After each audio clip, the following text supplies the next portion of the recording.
galera, tudo bem?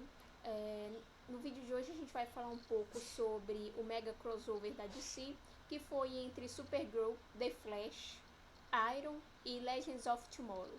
Bom, durante toda essa semana a gente teve 4 episódios sendo exibidos desse mega crossover, e a gente inicia, né, teoricamente, em Supergirl. Só que se você não assiste a série ou não gosta dela, não tem a necessidade de estar assistindo esse episódio, porque é mais um prelúdio. Tanto é que a aparição do Barry e do Cisco só vai ocorrer mais ou menos 1 minuto pro final desse episódio de Supergirl, que é o 8º episódio Medusa. Então você não tem necessidade de estar assistindo esse episódio para poder entender os outros. Realmente o crossover vai se iniciar em The Flash, seguir para Arrow e terminar em Legends of Tomorrow. Nesse crossover a gente vai ter esse time de heróis enfrentando vilões muito poderosos que são alienígenas e que são os dominadores. Daí a necessidade de a gente, né, na série, eles chamarem a cara para estar ajudando.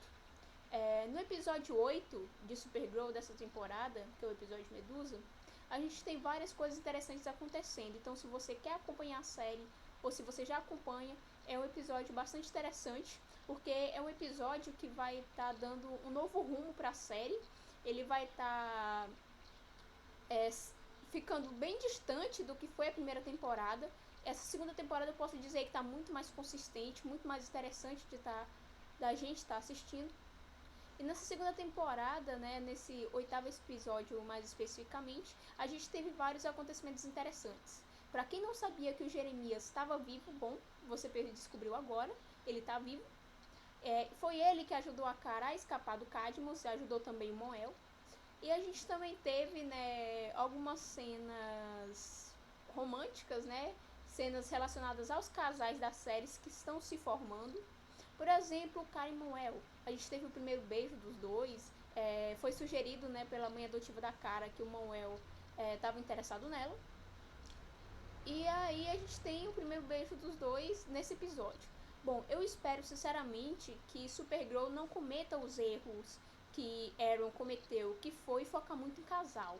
Isso prejudicou bastante a série, né? Tanto é que a terceira temporada foi realmente muito, muito ruim, a terceira temporada do Arqueiro. E eu espero que isso não aconteça. Bom, a gente também teve outro casal se desenvolvendo. É um casal que eu acreditava que só fosse ficar juntas lá pro próximo episódio, que é em 2017. Mas não, os produtores resolveram que esse era o momento certo. E eu achei uma escolha bastante interessante, né? Esse agora. Então nesse episódio 8, além da gente ter Kara e Mon-El, a gente também vai ter a Alex e a Meg. E foi uma cena bastante fofa das duas, achei uma cena bonita, achei uma cena bastante fofa. Eu não sou fã de shippar casal, mas esses dois casais da série eu acho que são bem aceitáveis, são bem bacanas e dá um desenvolvimento interessante para a história. Bom, a gente também teve o caso, né, do John, o John Jones, né? Ele estava se transformando num marciano branco e tudo mais, só que isso foi revertido, né, pela Elisa, que é a mãe adotiva da Kara. Isso é muito bom porque a gente gosta do John exatamente como ele é. A gente também teve, né, nesse episódio um momento bastante interessante que foi a reviravolta na história da Lena Luthor. Para aqueles que acreditavam que ela seria uma vilã, quebraram a cara porque não foi o que aconteceu, tanto é que ela traiu a mãe e ajudou a Supergirl. Isso foi bastante interessante, né? Mas sinceramente eu ainda tenho assim algumas dúvidas. Não acho que a Lena vá se tornar uma vilã, mas eu acho que talvez uma anti-heroína. Em algum momento da história eu prevejo a Lena se transformando numa anti-heroína. Porque, querendo ou não, o nome Luthor pesa. Então eu acho que uma anti-heroína é a melhor opção para ela. Bom, de Supergirl, né, como eu falei, você não precisa assistir Supergirl para entender o crossover, mas se você quiser entender a série, você necessita assistir esse episódio. E aí a gente de Supergirl vem para The Flash, onde realmente se acontece o crossover, né, se inicia exatamente aí, quando o Barry ele descobre que tem alienígenas na Terra, nessa Terra, né, na Terra 1.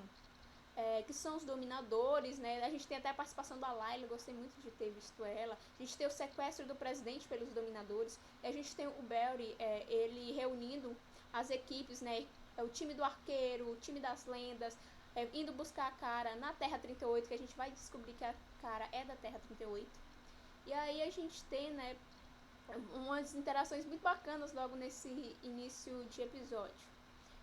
A gente continua, né, aquela linha do Barry e do Cisco estarem num momento ruim, né, na amizade deles, que é uma amizade muito bonita na série, mas que infelizmente está num momento ruim. E isso fez com que o personagem do Cisco se transformasse num personagem muito chato. Isso lembra a gente da Felicity na terceira temporada do Arqueiro, que tava um tédio enorme, né? Assistir as cenas da personagem era um tédio enorme. E agora tá acontecendo a mesma coisa com Cisco em The Flash. Assistir as cenas do personagem tá sendo bastante tediante. Mas no geral, o episódio foi bom. Por quê? A gente teve os dominadores, teve a reunião das equipes, a gente teve o início real, naquele momento, né, na série do Flash. A gente teve um momento bastante interessante que foi quando praticamente todos os heróis tiveram a sua mente dominada, né, eles não podiam escolher, eles tiveram sua mente dominada e atacaram tanto o Arqueiro Verde quanto o Flash. E foi muito bom ver Arqueiro Verde versus Canário Branco, muito bom ver The Flash versus a Supergirl. Bom, no decorrer do episódio, né, a gente teve acontecimentos interessantes, como por exemplo, o pessoal, né, o Stan, ele e o amigo que eu não recordo o nome agora, que juntos eles formam o Firestar. Eles descobriram uma mensagem do Barry dentro da River Raiden, que era sobre como o futuro tinha mudado por culpa do Barry, por culpa do Flashpoint. Quem lembra, né, logo no início dessa terceira temporada do Flash, ele estava vivendo numa realidade alternativa que ele mesmo criou, que é o ponto de ignição, né, que é o Flashpoint. E nesse ponto de ignição, como ele teve que desfazer todo o ponto de ignição, teve que permitir que a mãe dele morresse de novo, fez com que não retornasse à realidade original. Ainda assim, houve muitas alterações nessa nova realidade. E essa nova realidade tem muitas coisas diferentes. Por exemplo, o John, ele não tem uma filha, ele tem um filho nessa nova realidade. A Caitlyn, ela tem poderes. Tanto é que a Caitlyn, ela só tinha poderes na Terra 2, que era a Vila Nevasca. E agora a gente está vendo a Caitlyn se transformar na Vila Nevasca na Terra 1. A gente também tem a morte do irmão do Cisco, né, que é um dos motivos dele estar nesse clima tenso com Barry nessa temporada. E a gente também tem, né, o fato do Stan. Ele tem uma filha, né, coisa que ele não sabia, porque não tinha quando ele foi, né, para essa viagem pelo tempo, espaço, e agora ele tem.